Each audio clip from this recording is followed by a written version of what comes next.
వాటపడలేవా పాత మొత్తం క్లియర్ చేసినాం అన్న బాబాయ్కి పైసలు రెండు కాటలు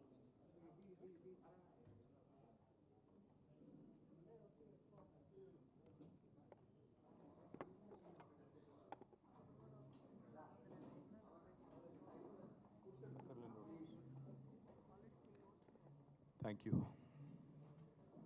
అందరికీ నమస్కారం.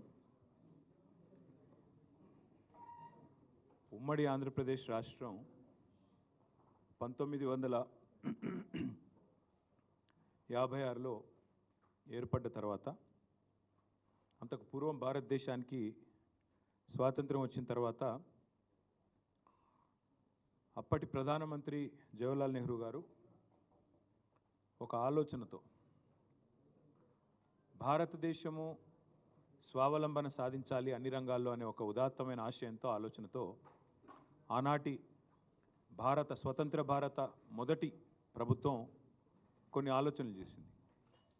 అందులో భాగంగా పంచవర్ష ప్రణాళికలు, అందులో భాగంగానే వివిధ రంగాలకు సంబంధించి నిష్ణాతులతో సలహాలు, సూచనలు ఇవన్నీ తీసుకొని స్వావలంబన, స్వయం సమృద్ధి సాధించడానికి పబ్లిక్ సెక్టార్లో కొన్ని కంపెనీలను ఏర్పాటు చేసి తద్వారా ప్రైవేట్ రంగానికి కూడా ఊతమిచ్చి భవిష్యత్తులో భారతదేశం ఉజ్వలంగా ఎదగాలి, స్వతంత్ర భారతదేశం మీద భారత పౌరులందరికీ ఒక విశ్వాసం, కొన్ని ఆశయాలు, ప్రపంచంలోనే ఒక ఉజ్వలమైన శక్తిగా ఎదగడానికి ఎన్నో అవకాశాలు ఉన్నాయనే ఉద్దేశంతో చాలా రంగాల్లో కొన్ని కీలకమైన నిర్ణయాలు తీసుకొని ఆనాటి అప్పటి ప్రభుత్వాలు స్వాతంత్రం వచ్చిన కొత్తలో మరి కొన్ని చొరవగా కొన్ని ముందడుగు వేసే కార్యక్రమాలు తీసుకున్నారు.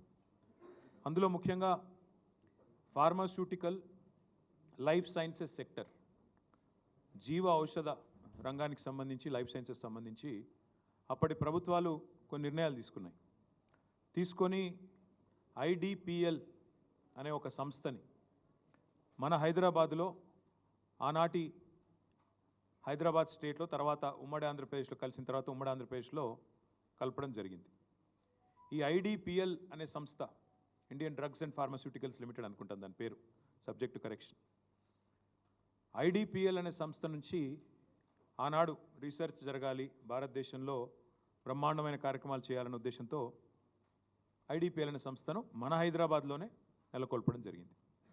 ఆ ఐడిపిఎల్ అనే సంస్థ ఎంత ఉజ్వలంగా పనిచేసింది, ఎంతమందిని తయారు చేసింది అంటే, తదనంతరం మన రాష్ట్రంలో ఫార్మాస్యూటికల్ రంగంలో పేరెన్నిక కలిగిన కంపెనీ డాక్టర్ రెడ్డి ల్యాబ్స్. ఆ రెడ్డి ల్యాబ్స్ నడిపిన, ఆ రెడ్డి ల్యాబ్స్ వ్యవస్థాపించిన పెద్దలు డాక్టర్ అంజిరెడ్డి గారు ఆ ఐడిపిఎల్ నుంచి వచ్చారు. తదనంతరం ఆ రెడ్డి ల్యాబ్స్ నుంచి చాలామంది, ఇవాళ ఎంఎస్ఎన్ ల్యాబ్స్ అని ఎంఎస్ఎన్ రెడ్డి గారు, హెట్రో నుంచి వచ్చిన పార్థసారథి రెడ్డి గారు, తర్వాత ఆరోబిందో వాళ్ళు, వీళ్ళందరూ కూడా ఐడిపిఎల్ అనే పేరెంట్ సంస్థ నుంచే, అందులోంచి వచ్చిన వాళ్ళే వీరంతా కూడా. ఈ ఉపోద్ఘాతం అంతా మీకు ఎందుకు చెప్తున్నా అంటే, ఫార్మాస్యూటికల్ రంగంలో హైదరాబాద్ అనే మహానగరం, తెలంగాణ అనే రాష్ట్రం ఇవాళ భారతదేశంలో ఒక లీడర్.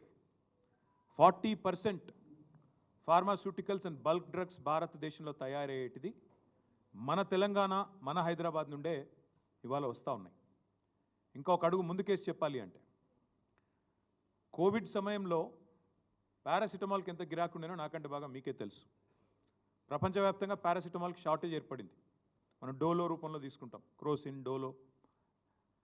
వాటికి సంబంధించి ఆనాడు అప్పటి అధ్యక్షుడు, అమెరికా అధ్యక్షుడు డొనాల్డ్ ట్రంప్ మన ప్రధానమంత్రి గారికి ఫోన్ చేసి, మీ భారతదేశంలో ఫార్మాస్యూటికల్స్ చాలా విస్తారంగా పనిచేస్తూ ఉన్నాయి, మాకు ఈ పారాసిటమాల్ కావాలి అంటే, డొనాల్డ్ ట్రంప్ గారు కూడా, ఆనాడు నేను మంత్రిగా ఉన్నా కాబట్టి తెలుసు, ప్రభుత్వంలో మేము ఉన్నాం కాబట్టి తెలుసు, ఆనాడు అప్పటి మన ముఖ్యమంత్రి కేసీఆర్ గారికి ఫోన్ చేసి, వాళ్ళ అధికారులు మన అధికారులు సయోధ్యతో, అండర్స్టాండింగ్తో ప్రపంచవ్యాప్తంగా ఉన్న పరిస్థితులను దృష్టిలో పెట్టుకొని పారాసిటమాల్ ఉత్పత్తిని కూడా పెంచాలి అని చెప్పి అప్పటి ఫార్మాస్యూటికల్ కంపెనీని పిలిచి మేము ఆనాడు ఒక ఆలోచనతోని వాళ్ళని కాన్ఫిడెన్స్లో తీసుకొని ఆ రంగాన్ని ముందుకు పోయినాం.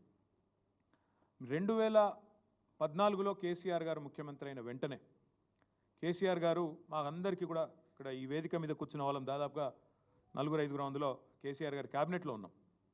కేసీఆర్ గారు మాకు ఒక్కటే చెప్పారు, క్యాబినెట్లో కానీ శాసనసభ పక్ష సమావేశాల్లో కానీ బహిరంగ సభల్లో కానీ మనం అనుకున్న రాష్ట్రం వచ్చింది, ఇప్పుడు పంచాయతీలు పెట్టుకోవద్దు, ప్రజలతో వాళ్ళ ఆకాంక్షలకు అనుగుణంగా అభివృద్ధిని సంక్షేమాన్ని ముందుకు తీసుకొని పోవాలి, మనకు ఆల్రెడీ ఉన్న స్ట్రెంగ్త్స్ ఏవైతే ఉన్నాయో అది గతంలో పనిచేసిన ప్రభుత్వాలు కొన్ని మంచి పనులు చేసి ఉండొచ్చు, వాటి వల్ల ఉన్న స్ట్రెంగ్త్ ఏదైతే ఉందో దాన్ని కన్సాలిడేట్ చేయాలి, ఇంకా మన పిల్లలకు ఉపాధి అవకాశాలు పెంచాలి, ఏమైనా సమస్యలు ఉంటే వాటిని పరిష్కరించాలి, కొత్తగా వచ్చే రంగాల్లో పెట్టుబడులు ఆహ్వానించాలి.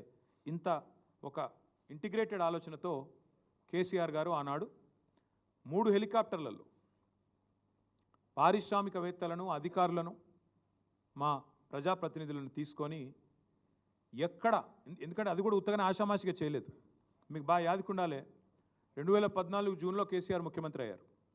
అయిన తర్వాత వెంటనే వారికి చైనాలో జరుగుతున్న world economic forum summer camp ఏదైతే ఉంటుందో, సమ్మర్ రిట్రీట్ ఏదైతే ఉంటుందో అక్కడికి రావాలని ఆహ్వానం వచ్చింది.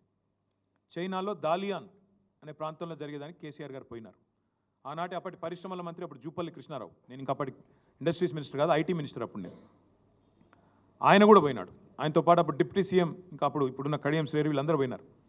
పోయిన తర్వాత అప్పుడు జగదీష్ రెడ్డి గారు కూడా పోయినట్టున్నారు.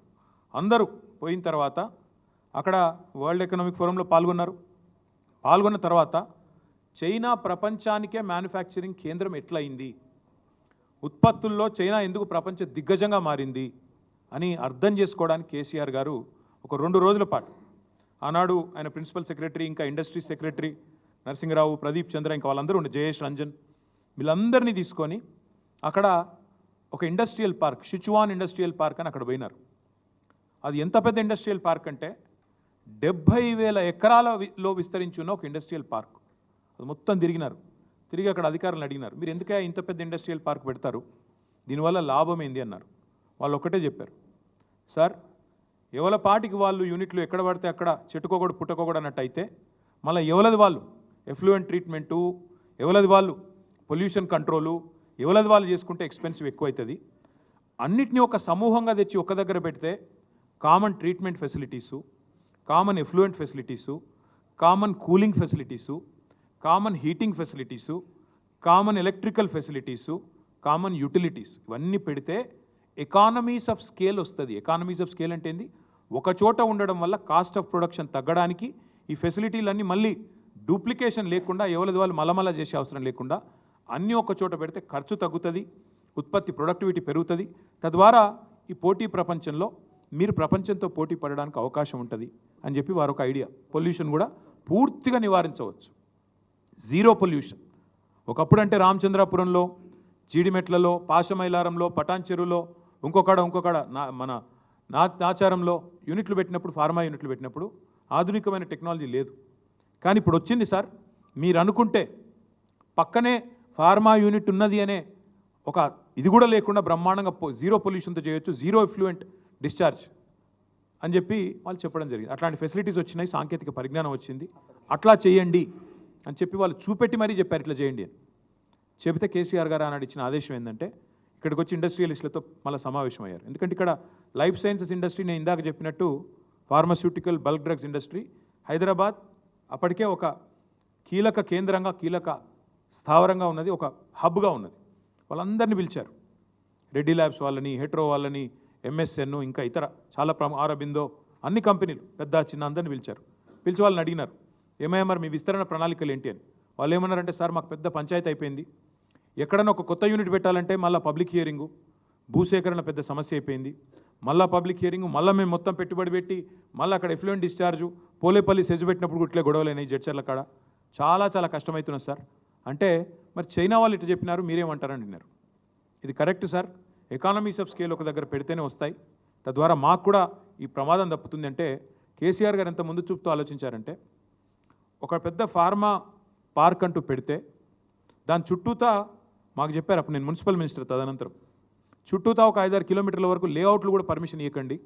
ఎందుకంటే నేను గమనించాను, నేను నా అనుభవంలో చెప్తున్నాను, నాచారం చుట్టూ ఫస్ట్ ఇండస్ట్రీ వచ్చింది, ఆ తర్వాత రెసిడెన్సీస్ వచ్చినాయి.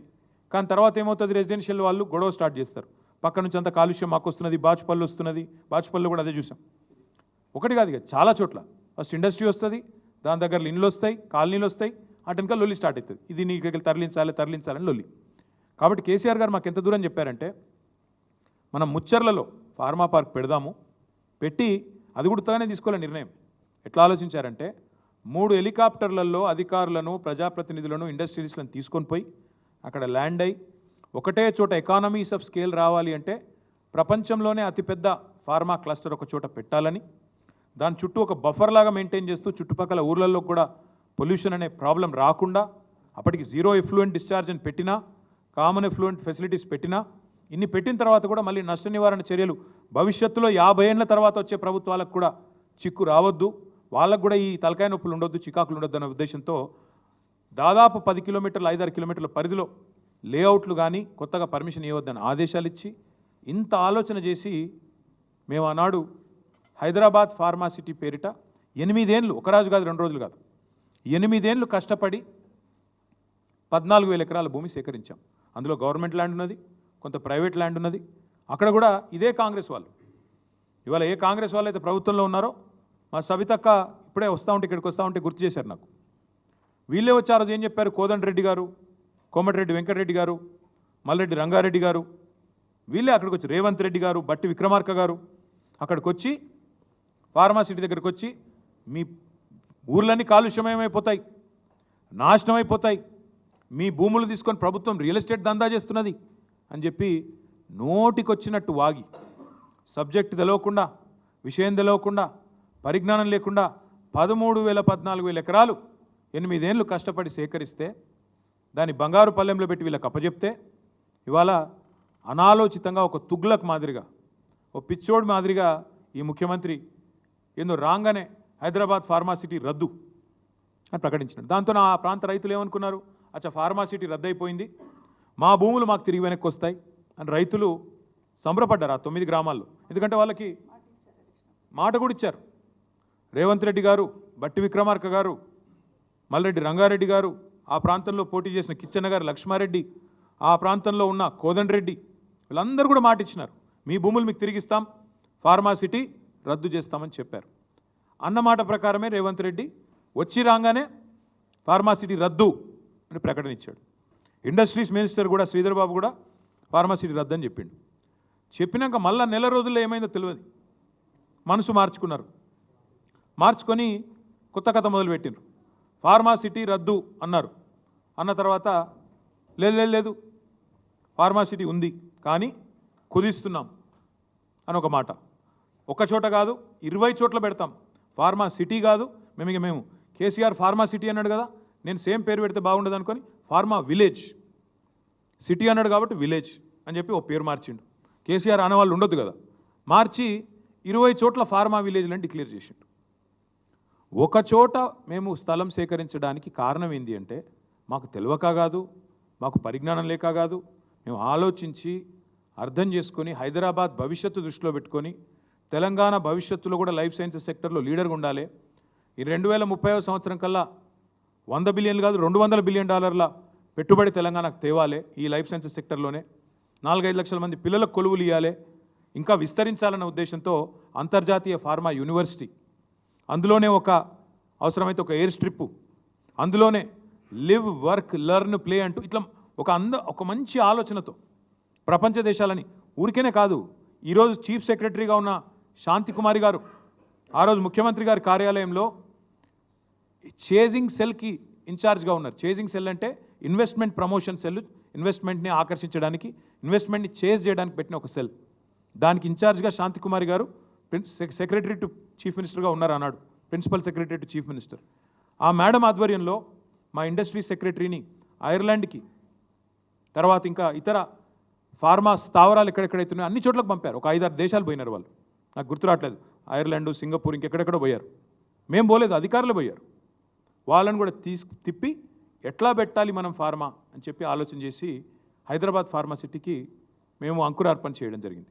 కాకపోతే ఎలక్షన్ తర్వాత మొదలు పెడదాం, ఎందుకంటే అప్పటికే మొత్తం 13-14 ఎకరాలలో కామన్ ఫెసిలిటీస్ పోను ఒక నికరంగా 8,000 పైచిలకు ఎకరాలు మిగులుతోంది. దాన్ని ఎట్లా వినియోగించాలి అన్నప్పుడు డిమాండ్ చాలా ఎక్కువ ఉండే. చిన్న కంపెనీలు, పెద్ద కంపెనీలు అందరూ 200 ఎకరాలు కావాలి, 300 ఎకరాలు కావాలని ముందుకు వచ్చినారు. సో మేము ఆలోచనతో అక్క వాళ్ళు కూడా, సవితక్క, మంచిరెడ్డి కిషన్ రెడ్డి గారు వచ్చి, అన్న మరి యూనిట్లు పోతున్నాయని కేసీఆర్ గారికి చెప్పారు. అన్న మరి యూనిట్లు వస్తాయంటున్నారు, రైతులకేమో వాళ్ళ హ్యాపీగా లేరు, పరిహారం విషయంలో కోపంగా ఉన్నారు, ఇంకా పెంచితే బాగుంటుందేమో అంటే కేసీఆర్ గారు నిర్ణయం తీసుకొని 1 ఎకరా భూమి పోతే వాళ్ళకి వెంటనే అక్కడ ప్లాటెడ్ ఏరియా, డెవలప్డ్ ఏరియా, ఒక హౌస్ సైట్ ఇవ్వండి, 1 ఎకరం పోతే 1 గుంటెడు జాగా వెంటనే మంచి డెవలప్డ్ లేఅవుట్లో ఇవ్వండి అంటే అక్క దగ్గరుండి మంత్రిగా ఆనాడు లేఅవుట్లు కూడా మేమే చేసినాం. 500 ఎకరాల్లో లేఅవుట్లు వేసినాం, కొంతమందికి పట్టాలు ఇచ్చాం. ఇవన్నీ కూడా చేసింది మా ప్రభుత్వం. చేసిన తర్వాత ఈ తుగ్లక్ ముఖ్యమంత్రి వచ్చి ఫార్మా విలేజ్ అన్నాడు. ఎందుకు చెప్తున్నా ఇదంతా నేపథ్యం మీకంటే, నిన్న కొడంగల్లో జరిగింది అదేదో కుట్రతోనో అదేదో కువారంతోనో ఇంకో దాంతోనో జరిగింది కాదు.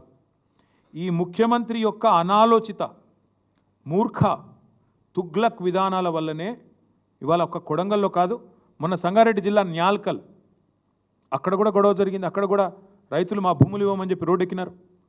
కొడంగల్లో ఈరోజు కాదండి, దయచేసి నేను మీడియా మిత్రులను కోరుతా ఉన్న, ప్రజలకు కూడా వాస్తవాలు చెప్పండి. 6-7 నెలల కిందట, ఇంకెక్కువ 8-9 నెలల కిందట ముఖ్యమంత్రి సోదరుడు తిరుపతి రెడ్డి ఆయనకు ఒక ఫోన్ కాల్ వైరల్ అయింది, మీరు చూసే ఉంటారు, వినే ఉంటారు. ఏమని, ఒక రైతు ఫోన్ చేసి తిరుపతి రెడ్డి గారిని అడుగుతున్నాడు, మేము ఎందుకు ఇవ్వాలా మా భూములు, ఇవ్వకపోతే ఏం చేస్తుంది ప్రభుత్వం అని గట్టిగా అడిగితే, తన్ని తీసుకుంటాం ఆయన అన్నమాట, తన్ని తీసుకుంటాం నా కొడక అని మాట్లాడినాడు ఆయన. ఉంది, వైరల్ ఉంది, ఆ వీడియో ఆడియో తీయండి, తప్పకుండా వినండి. అంటే ఇది 6-7-8 నెలల నుంచి నడుస్తున్న కథ, రగులుతోంది కొడంగల్. మధ్యలో రైతులు ఒక్కసారి కాదు, అన్ని పార్టీల దగ్గర పోయినారు. మా కాడికి కూడా వచ్చినారు, ఇక్కడనే నా దగ్గర కూడా వచ్చి నన్ను కూడా కలిశారు.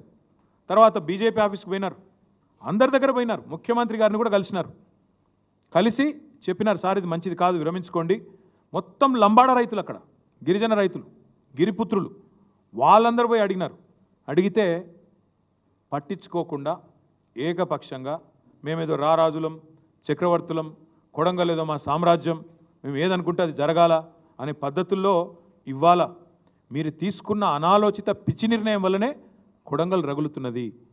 రోమ్ నగరం తగలబడుతుంటే నీరో చక్రవర్తి ఫిడేలు వాయించిండంట. ఈయన కథ కూడా అట్లే ఉంది.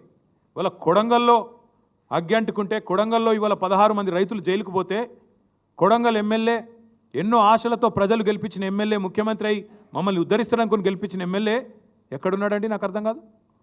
మహారాష్ట్రలో ఢిల్లీ పెద్దలకు మూటలు మోస్తూ వాళ్ళకి ఇవాళ తాబేదారుగా ఇవాళ అక్కడ తిరుగుతూ ఉన్నాడు. నేను అడుగుతా ఉన్నా రేవంత్ రెడ్డిని, సొంత నియోజకవర్గంలో రైతులు ఆందోళన చేస్తుంటే, రైతులు అక్రమ అరెస్టులై జైలుకు పోతుంటే, మా నాయకుడు పట్నం నరేందర్ రెడ్డిని ఇవాళ ఒక టెర్రరిస్ట్ని ఇడ్చుకపోయినట్టు నేను తెలియక అడుగుతా ఉన్నా. కనీసం వాళ్ళ భార్యకు ఇన్ఫర్మేషన్ ఇచ్చిండ్రా? అరెస్ట్ వారెంట్ ఉందా? అసలు వాళ్ళు పోలీసులు మఫ్టీలో ఎత్తుకపోతారండి? ఆయన ఏమైనా బందిపోట, తీవ్రవాద, అది అసలు అరెస్టా, కిడ్నాపా? ఇష్టం వచ్చినట్టు ఇంటికి వస్తావా, దుద్యాలకు వస్తావా, ఎక్కడికి వస్తావరా, వచ్చి కూర్చో, రైతులకు చెప్పు, నీ ఆలోచన వల్ల జరుగుతున్న లాభం ఏందో చెప్పు. ఇవాళ మా అందరికీ వచ్చిన అవగాహన, ప్రజలకు వచ్చిన అవగాహన ఒకటే, ఇవాళ ఈ భూసేకరణ పేరిట రేవంత్ రెడ్డి ప్రభుత్వం చేస్తున్నది దళిత, గిరిజన, బీసీల భూములను లాక్కొని వాళ్ళ అనుయాయులకు, వాళ్ళ కుటుంబ సభ్యులకు రియల్ ఎస్టేట్ పేరిట వ్యాపారం కోసం, రియల్ ఎస్టేట్ పేరిట వ్యాపారం చేసుకోవడానికి, డబ్బులు సంపాదించుకోవడానికి చేస్తున్న ఒక కుట్ర. ఇది కాంగ్రెస్ ప్రజాపాలన కాదు, ఇందిరమ్మ రాజ్యం కాదు, ఇందిరాగాంధీ ఎమర్జెన్సీ రాజ్యాన్ని తలపిస్తున్న పరిస్థితి. ఎందుకంటా ఉన్న ఈ మాట అంటే ఊరికే అనట్లేదు. ఇంటర్నెట్ తొలగించినారు, ఇంటర్నెట్ మీద పాబంది పెట్టినారు. It is against the Supreme Court order. Anuradha Bhasin versus government of India, ఆ కేసులో సుప్రీంకోర్టు ఆర్డర్ ఉంది.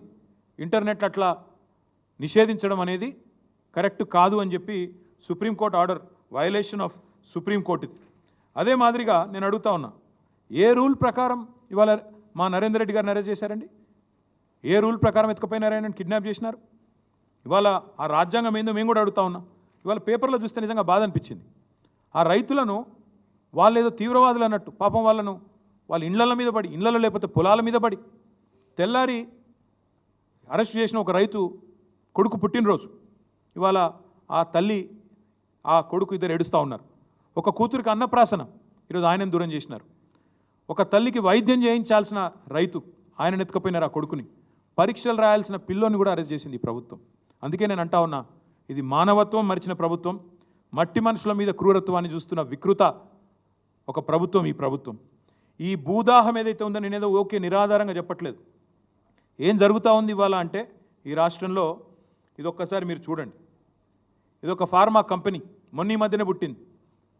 మ్యాక్స్ బిఎన్ ఫార్మా కంపెనీ, దీని పేరు మ్యాక్స్ బిఎన్ ఫార్మా కంపెనీ. పుట్టింది ఇంకా 3-4 ఏళ్ళు అయినట్టుంది. 3-4 కాలే, సారీ 2020లో పుట్టినట్టుంది. Date of incorporation 2020. ఇందులో ఎవరున్నారా అంటే దీని main director, promoter Satyanarayana Reddy Goluguri. Satyanarayana Reddy Goluguri వీళ్ళెవరు? రేవంత్ రెడ్డి గారి అల్లుడు. రేవంత్ రెడ్డి గారు పిల్లనిచ్చిన అల్లుడు సత్యనారాయణ రెడ్డి గొలుగూరి. ఈ మ్యాక్స్ బిఎన్ ఫార్మా కంపెనీ విస్తరణ కోసం ఈ ఫార్మా విలేజ్లలో భూములు తీసుకొని దానికి అనుగుణంగా వాళ్ళ విస్తరణ కోసం సహకరించడానికే ఇదంతా చేస్తూ ఉన్నారు. ఇంకొక మాట, ఇందులోనే ఇదే మ్యాక్స్ బిఎన్ ఫార్మా కంపెనీలో ఇంకొక ఆయన ఉన్నాడు డైరెక్టర్. ఆయన పేరు అన్నం శరత్. ఈ అన్నం శరత్ అన్నట్టు అనేది కూడా ఇంట్రెస్టింగ్ ఇది ఉన్నది. మ్యాక్స్ బిఎన్ ఫార్మా కంపెనీ ఏమో వాళ్ళ అల్లుడు గారిది. అందులోనే ఇంకొక ఆయన ఉన్నాడు అన్నం శరత్. అన్నం శరత్ ఎవరు అంటే సహృదయ హెల్త్ కేర్ ప్రైవేట్ లిమిటెడ్ అనే కంపెనీలో కూడా ఆయన డైరెక్టర్. సహృదయ health care. ఆ సహృదయ హెల్త్ కేర్ అన్నం శరత్ ఎవరంటే ఒక గీన ముఖ్యమంత్రి పక్కన నిలబడ్డా. ఆయన ముఖ్యమంత్రి పక్కన నిలబడ్డాడు. ముఖ్యమంత్రి గారు మొన్న మెడికవర్ అనే ఒక హాస్పిటల్ ప్రారంభోత్సవానికి వరంగల్కు ప్రత్యేకంగా పోయినారు. వరంగల్ ఎంజీఎం హాస్పిటల్కి పోలేదు. వరంగల్లో రైతులు పత్తి కొంటలేకపోతే పత్తి రైతులు ఏడుస్తుంటే అక్కడ పోలేదు. వరంగల్ ఎంజీఎం హాస్పిటల్లో 6 గంటల కరెంటు పోతే పట్టించుకోలేదు. కానీ ఒక ప్రైవేట్ హాస్పిటల్ మెడికవర్ హాస్పిటల్ ప్రారంభోత్సవానికి ముఖ్యమంత్రి గారు హెలికాప్టర్లో పోయినారు. ఎందుకబ్బా ఈయన మీద ఇంత ప్రేమ అని మేము తవ్వి చూస్తే ఈ అన్నం శరత్ అంట ఆయనే గొలుగూరి సత్యనారాయణ రెడ్డి అని ముఖ్యమంత్రి గారు అల్లుడు. ఇద్దరు co directors Max BN pharma company. Medicover hospital ఏదైతే ఉన్నదో నాకు తెలిసినంత వరకు, నాకున్న అవగాహన ఉన్నంత వరకు రేవంత్ రెడ్డి గారి వ్యవహారం మనందరం కూడా చూస్తూ ఉన్నాం కాబట్టి మొన్న ఒక యూనిట్ పెట్టింది బెంగళూరులో. దాన్ని స్వయంగా డీకే శివకుమార్ గారు పోయి ప్రారంభించినారు.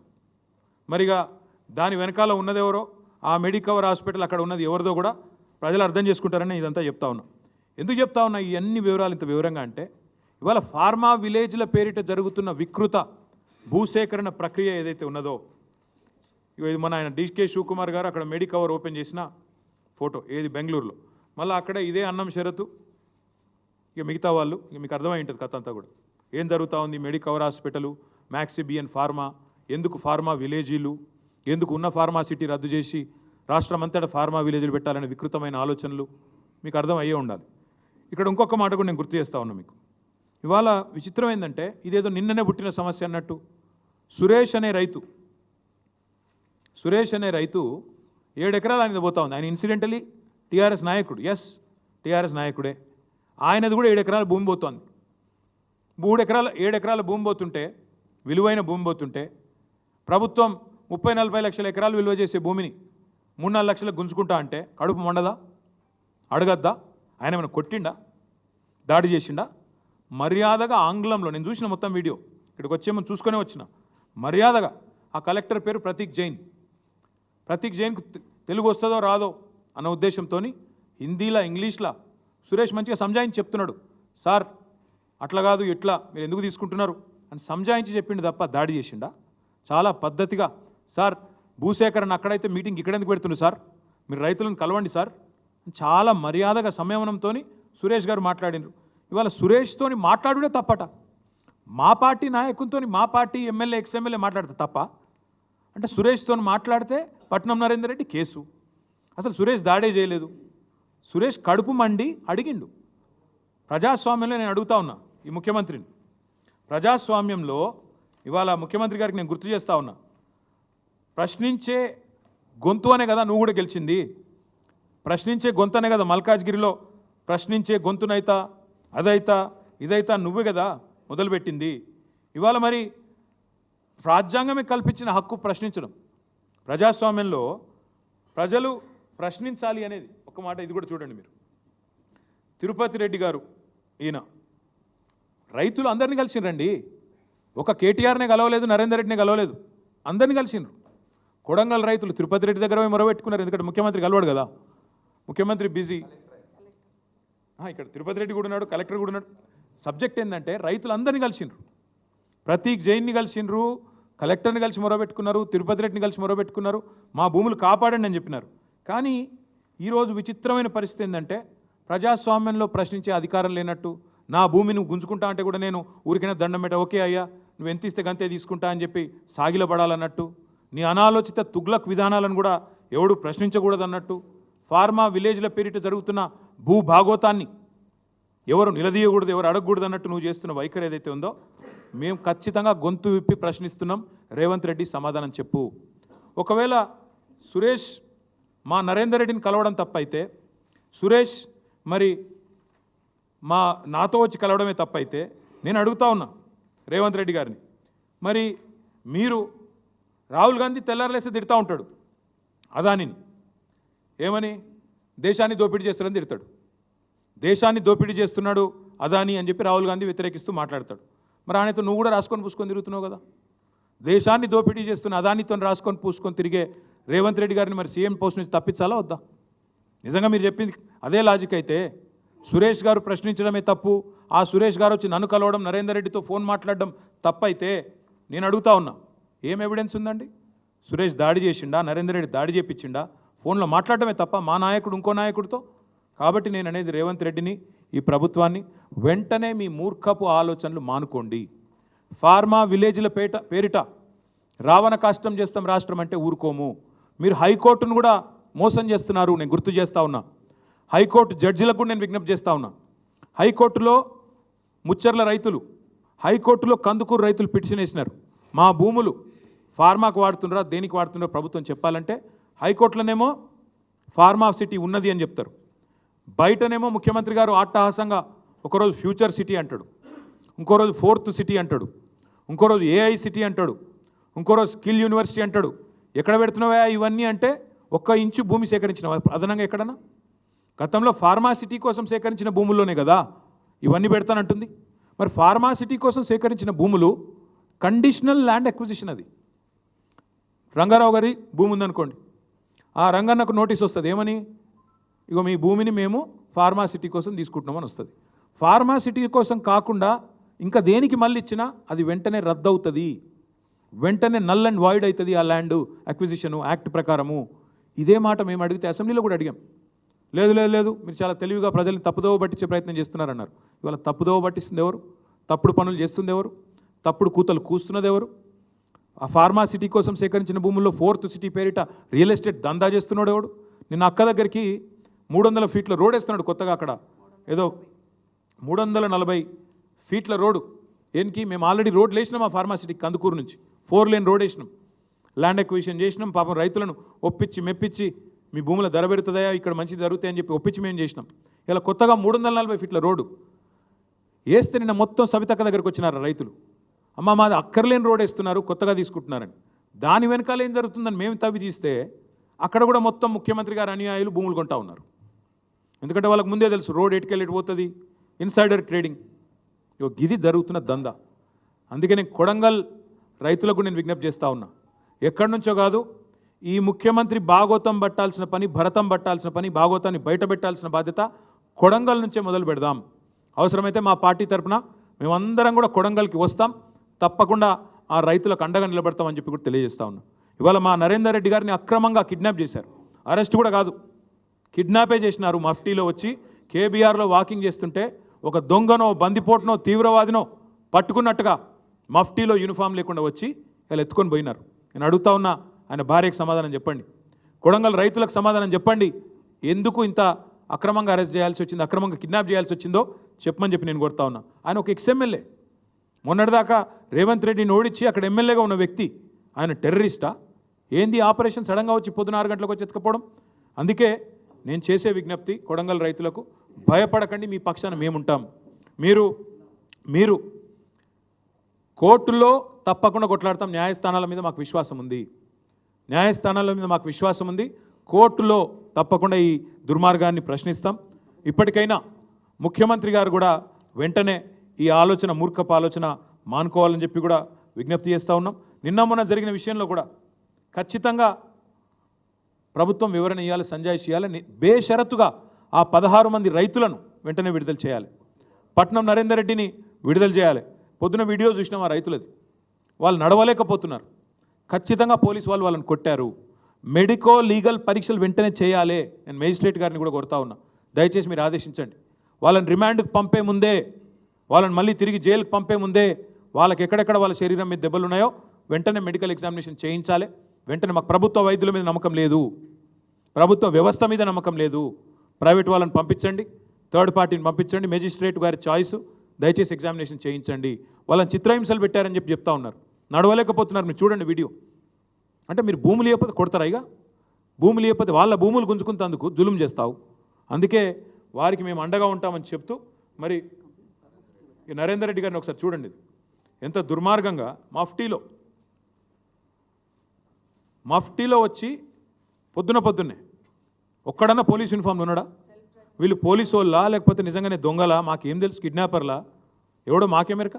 నోటీస్ లేదు, ఫ్యామిలీకి సమాచారం లేదు, ఇష్టం వచ్చినట్టుగా వచ్చి మఫ్టీలో వచ్చి 10 మంది గుండాగాళ్ళు ఎత్తుకపోతే అది కిడ్నాప్ అనాలా, అరెస్ట్ అనాలా? అందుకే వెంటనే ఈ ముఖ్యమంత్రి మూర్ఖపు ఆలోచనలు బంద్ చేయాలి. మీ అల్లుని భాగోతం, ఫార్మా కంపెనీల భాగోతం, పుట్టగొడుగుల్లాగా మీ కుటుంబ సభ్యుల సంస్థలు ఏవైతే వెలుస్తున్నాయో వీటన్నిటిని కూడా మళ్ళీ తదుపరి ధారావాహికంగా చెప్తూనే ఉంటాం, ప్రజల దృష్టికి తీసుకొస్తూనే ఉంటాం. కానీ ఫార్మా విలేజ్ల పేరిట చేస్తున్న దాష్టీకాన్ని, రాష్ట్రాన్ని రావణ కాష్టంలా చేసే ప్రయత్నాన్ని మానుకోండి. ఇంకొక మాట, మా కందుకూరు రైతులు, మా ముచ్చర్ల రైతులు, యాచారం రైతులు ఎదురు చూస్తూ ఉన్నారు. మీరే మాటిచ్చిన ఎలక్షన్ ముందు ఫార్మాసిటీ రద్దు చేస్తాం, రాగానే భూములు తిరిగిస్తామన్నారు. ఎప్పుడు ఇస్తారో చెప్పండి, ఎప్పుడు ఇస్తున్నారో తేదీ చెప్పండి, ప్రకటించండి, వెంటనే నిర్ణయం తీసుకోండి అని చెప్పి డిమాండ్ చేస్తూ మీ అందరికీ కూడా ధన్యవాదాలు, నమస్కారాలు.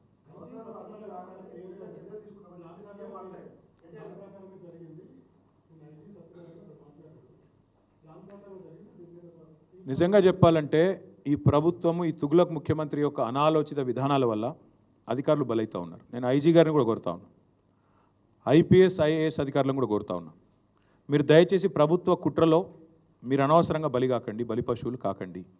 ఎందుకంటున్నా అంటే ఇది ఈరోజు జరిగింది కాదండి, 8-9 నెలల నుంచి కొడంగల్ అట్టుడుకుతున్నది. ఆ ప్రాంత రైతులు నిరసనలు చేస్తూనే ఉన్నారు. కొత్తగా జరిగింది కాదు, నిన్నమన్న జరిగింది కాదు. వీళ్ళ దుర్మార్గం, పిలిచి మాట్లాడలేని కుసంస్కారం. ప్రజాస్వామ్యంలో పిలిచి మాట్లాడారండి? మా ప్రభుత్వం ఉన్నప్పుడు కూడా భూసేకరణలో చాలా చోట్ల పంచాయతీలు వచ్చినాయి, పిలిచి మాట్లాడలేదు. మల్లన్న సాగర్లో, కొండపోచమ్మ సాగర్లో అక్కడ సమస్యలు వస్తే వెంటనే ముఖ్యమంత్రి గారు, ఆ జిల్లా మంత్రి గారు రైతుల దగ్గర పోయి పిలిచి మాట్లాడి ఒప్పించి మెప్పించి ఆ కలెక్టరు తనలాడి మొత్తానికి చేసినాం. కోర్టుకు పోతే కోర్టులో కూర్చొని కోర్టును సంజాయించి అక్కడ బెస్ట్ పరిహారం ఇచ్చి కడుపులో తలబెట్టి మీకు జరిగే లాభాన్ని వివరించి మొత్తానికి అల్టిమేట్గా ప్రాజెక్ట్ పూర్తి చేసినాం. అట్లుంటుంది. కానీ ప్రభుత్వం అంటే నువ్వు ఇస్తావా సస్తావా, తిరగబడరా? పిల్లిని కూడా రూమ్లో వేసి కొడితే మరల పడదా? 9 నెలల నుంచి ప్రభుత్వానికి టైం లేదండి. ముఖ్యమంత్రి గారు సొంత నియోజకవర్గంలో కలెక్టర్ గారికి టైం దొరకలేదు, తిరుపతి రెడ్డికి టైం లేదు, ముఖ్యమంత్రికి టైం లేదు. ఏం చేస్తున్నారు అందరూ? రియల్ ఎస్టేట్ దందాల్లో బిజీగా ఉన్నారా? అందుకే అంటున్నా నేను, కుట్ర జరిగింది అంటే నిజంగా చెప్పాలంటే ఒక అడుగు ముందుకేసి చెప్తా ఉన్నా. మేము కూడా చూసినాం వీడియో నిన్న. నేను ఇంకొకటి అడుగుతా బ్రదర్, ఐజీ ఎట్లా మాట్లాడుతున్నా నాకు అర్థం కాదు. దాడి జరిగిందని కలెక్టర్ చెప్తుండే, దాడి జరగలేదు అంటుండు. కలెక్టర్ దాడి జరగలేదు అంటాడు, దాడి అనద్దానిలే, దాడి జరగలేదు అన్నాడు. నాకేం కాలేదు, దాడి జరగలే అన్నాడు ఆయన. మరి ఈయన దాడి జరిగిందని ఎట్లా చెప్తాడు? ఒక జిల్లా కలెక్టర్ ఏమో దాడి జరగలేదు అంటాడు, దాడి ఏం కాలేదంటాడు. ఈయన దాడి జరిగిందంటాడు. కుట్ర ఎక్కడిది అప్పుడు? ఇంకొక అడుగు ముందుకేసి చెప్తున్నా నేను. మేము కూడా చూస్తున్నాం అసలు ఇది నిఘా వ్యవస్థ వైఫల్యం. కలెక్టర్ను మరి ఆయన గన్మెన్లు ఎడవేయినరు, పోలీసు వాళ్ళు ఎడవేయినరు, ఏమైనా జరిగితే వెంటనే ముందు ఆపాల్సిన వాళ్ళు ఎక్కడ పోయినరా? నేను ఒక్కడు కనవడలేదు. అంటే ఉద్దేశపూర్వకంగా ఆడ అశాంతిని రగిల్చి దాని పేరు మీద భూములు గుంజుకోవాలన్న చక్కర, దాని పేరు మీద బలవంతం చేసి వీళ్ళు మర్యాద ఇంటలేరని చెప్పి బెదిరించి గుంజుకునే చక్కర చూస్తుంటే అట్లే కనబడుతుంది కుట్ర. మరి ఇది మాకు ఇప్పుడు ఇంకోటి సురేష్ మా నాయకుడు, ఎస్. నరేందర్ రెడ్డి మా నాయకుడు, ఎస్. మరి సురేష్ భూమి పోతుంది, కొట్లాడా సురేష్? అడగద్దా? నోరు మూసుకొని కూర్చోవాలన్నా? తప్ప అది కూడా? సురేష్ నన్ను వచ్చి కలిస్తే తప్ప? వాళ్ళ పార్టీ వర్కింగ్ ప్రెసిడెంట్ నేను, నాకు కాకపోతే ఇంకొని చెప్పుకుంటాడు. వచ్చిండు చెప్పుకున్నాడు, ఆయన ఒక్కడు రాలే. 50-60 మంది రైతులు వచ్చిండ్రు. ఇక పెడతాడు ఐజీ గారు, మా మీద కేసు పెడితే పెట్టమని. నేను ఎందుకు వద్దంట? సురేష్ నన్ను వచ్చి కలిసిడే తప్పైతే నా మీద కూడా కేసు పెట్టమని. నేను ఎందుకు వద్దంట? పెట్టుకో. ఏమన్నా 40 నిమిషాలు చెప్పినా కాగా సీఎం వాడో పిచ్చోడు, 40 నిమిషాలు చెప్పిన. ఇంకెన్నిసార్లు చెప్పాలి నాకు అర్థం కాదు. 40 నిమిషాలు వివరంగా చెప్పిన ఏం చేస్తావో చేసుకో అని చెప్పి ఇంకేం చెప్పాలి ఎన్నిసార్లు చెప్పాలి ఏం ఫార్ములా అయ్యి మనకి తెలిసిన ఒకటే ఒక ఫార్ములా రియల్ ఎస్టేట్ ఫార్ములా అది తప్ప ఇంకేం ఫార్ములా తెలియదు ఆ రియల్ ఎస్టేట్ ఫార్ములా బ్యాగులు మోసే ఫార్ములా ఈ ఫార్ములాలు తప్ప వేరే ఫార్ములాలు అర్థం కావు అసలు ఫార్ములా అయ్యి అంటే తెలుసా ఆయనకి ఏమన్నా ఏం తెలుసు ఏం మాట్లాడతాడు ఊకే ఒకటేనా ఇక ఇంకోటి బ్రదర్ నేను ఇంకోటి యాద్ చేస్తున్నా మీకు 11-12 నెలల్లో మీకు కూడా బోర్ కొట్టాలి అరే ఓ రోజు కాళేశ్వరం స్కాము ఓ రోజు ట్యాపింగ్ స్కాము ఓ రోజు డ్రగ్స్ స్కాము ఓ రోజు ఇంకో స్కామ్ ఇవేనా ఊకే కథలిగా రైతులేంది వాళ్ళ గోసేంది భూములు గుంజుకునుడేంది రైతు బంధు ఎగ్గొట్టుడేంది తులం బంగారం ఏడవాయే 6 గ్యారెంటీలు ఏడదొచ్చినాయి దీని గురించి అడుగుడు లేదా మీడియా కూడా మేము తేరగా దొరికినా మమ్మల్ని అడుగుతారు వానెందుకు అడుగుతలేరు మీరు ఎవరు బ్రదర్ ఓకే మేము అగ్రెసివ్ పోతలేం నువ్వు అంటున్నావు ఎక్కువ తక్కువ మాట్లాడుతున్నావు నాళ్ళు అంటారు మరి మేమేం చేయాలి కేసులు పెట్టవాటి మేము అగ్రెసివ్ బ్రదర్ మీరు పొమ్మంటే ఇంతకంటే ఎక్కువ అగ్రెసివ్ పోతాం కానీ మీకు కొద్దిగా మా మీద నిరుత్సాహం ఉన్నట్టుంది ఇంకా అగ్రెసివ్ పోతాం తొందరపడదు ఓకే ఓకే డెఫినెట్గా మా పార్టీ తరఫున లగిచెర్ల పోతాము తప్పకుండా రైతులకు అండగా నిలబడతాము నిన్న మా నాయకులు మధుసూనాచారి గారు శ్రీనివాస్ గౌడ్ గారు మా పట్నం నరేందర్ రెడ్డి అవినాష్ రెడ్డి గారు వీళ్ళందరూ పోతే మా ఎమ్మెల్సీలు నవీన్ కుమార్ రెడ్డి గారు అందరూ పోతే అరెస్ట్ చేశారు తప్పకుండా పోతాం ఆ లగిచెర్ల రైతులకు మేము అండగా ఫిజికల్గా నిలబడతాం ప్రత్యక్షంగా ఉంటాం వాళ్ళు న్యాయస్థానాల్లో కూడా వాళ్ళకి న్యాయం జరిగేదాకా కొట్లాడతాం అది కూడా చెప్తున్నాను ఇలా ఒకటి మాత్రం పక్క పీడిత వర్గాల పక్షాన ఎవరైతే అణగారిన వర్గాలు ఉన్నారో వాళ్ళ పక్షాన మేము నిలబడతాం అక్కడ ఉన్నదంతా గిరిజన రైతులు వాళ్ళ భూములు పోతున్నాయని మొత్తుకుంటుందంతా ఇవాళ లంబాడ రైతులు వాళ్ళ కండగా మేము ఖచ్చితంగా నిలబడతాం నేను చూసిన ఎల్హెచ్పిఎస్ వాళ్ళు కూడా స్టేట్మెంట్ ఇచ్చారు నేను స్వాగతిస్తున్నా లంబాడ హక్కుల పోరాట సమితి నాయకులు కూడా స్టేట్మెంట్ ఇచ్చారు నేను వెల్కమ్ చెప్తున్నా వాళ్ళకు కూడా నేను తప్పకుండా వాళ్ళని కూడా కలుస్తా వాళ్ళతో కూడా మాట్లాడతా వాళ్ళ కండగా నిలబడతా మా పార్టీ నిలబడతా ఇంకొక మాట మీరు ఒకటి చూడండి దయచేసి ఇది ఒకటి చాలా ఇంపార్టెంట్ పాయింట్ మా వెంకటేష్ గారు గుర్తు చేస్తున్నారు ఒక రైతుని నేను ఇంటర్వ్యూ ఇచ్చిండు అక్కడ ఇలా ఒక బీఆర్ఎస్ వాళ్ళే లేవు కాంగ్రెస్ వాళ్ళ పొలాలు ఉన్నాయి బీజేపీ వాళ్ళవి ఉన్నాయి అందరి ఉన్నాయి పొలాల కాడ పార్టీలు ఏందా అని చెప్పి ఒక పెద్ద మనిషి రైతు మీరు చూడండి వీడియో ఇక మెజారిటీ కూడా కాంగ్రెస్కి వచ్చిందట ఆ ఊళ్ళో మరి ఎనీవే థ్యాంక్ యూ మళ్ళీ ఒకసారి థ్యాంక్ యూ ఈ ఫార్మా విషయంలో మాత్రం తప్పకుండా ఎస్ ఈమని భయ్ నేను వద్దన్నా నేను మళ్ళీ ఇన్నిసార్లు చెప్పాలి అదే ముచ్చట అది కాదు నేను ఒక్క మాట అడుగుతా రాకేష్ నేను పోయి కేంద్ర మంత్రిని కలుస్తానేమో బీజేపీలతో కాళ్ళబేరాలి మరి నువ్వు గవర్నర్ కూడా బీజేపీడే కదా నువ్వు గవర్నర్ కలవచ్చుగా నేను కేంద్ర మంత్రిని కలవద్దా అంటే నువ్వు గవర్నర్ కలిస్తే కూడా బీజేపీతో కాళ్ళబేరానికి పోయినావా నేను అడుగుతున్నా బీజేపీ గవర్నర్ నిన్నమన్నట్టు దాకా బీజేపీ మంత్రి కదా త్రిపురలో మరి ఆయన కూడా బీజేపీడే కదా బ్లడ్ అయితే అదే కదా మరి ఆయన కలిసి ఈయన కూడా కాళ్ళబేరానికి పోయినట్ట అయ్యా అదానీని కాళ్ళు ఎందుకు మొక్కిరు చెప్పుర్రి అదానీ కాళ్ళు మొక్కి మీరు ఈడీ రైడ్ల సంగతి ఏందో చెప్పు అది చెప్పు భయ్ నా మీద ఏ ఎంక్వైరీ చేస్తావు వేసుకో నేను చెప్పిన మీరు ఇంకా మీ ప్రెస్ కూడా దయచేసి ఒక్కసారి నేను మలేషియా పోయినో లేదో కూడా చూసుకోవాలి కదా భయ్ మీరు పోకముందే పోయిండని రాస్తే ఎట్లా మీరు మా అన్న పోయిండు నేను పోలే అరే ఆయన పోతే నన్ను కన్ఫ్యూజ్ అయితే ఇట్లా ఆయన గడ్డ ముందు నాకు లేదు అది కూడా చూడరా మీరు ఆఖరికి నేను పారిపోయినాను రాస్తారు ఎందుకు పారిపోతా పోయి నాకు అర్థం కాదు ఢిల్లీకి పోతే నేను ఎందుకు పోయినా అమృత్లో రేవంత్ రెడ్డి బామ్మర్ది భాగవతం చెప్తేందుకు పోయినా అది కూడా తప్పేనా పక్కా బామ్మర్దుల భాగవతాలు అల్లుళ్ళ భాగవతాలు రేవంత్ రెడ్డి గారి అన్నదమ్ముల భాగవతాలు కొండల్ రెడ్డి తిరుపతి రెడ్డి జగదీష్ రెడ్డి అనుముల కుటుంబం యొక్క కుంభకోణాలు గొలుగూరి కుటుంబం కుంభకోణాలు ఇవన్నీ బయట పెడతానే ఉంటాం మీరు రాస్తూనే ఉండరు దయచేసి మీరు మీరు మీరు రాసుడు బంద్ చేయకూరి థ్యాంక్ యూ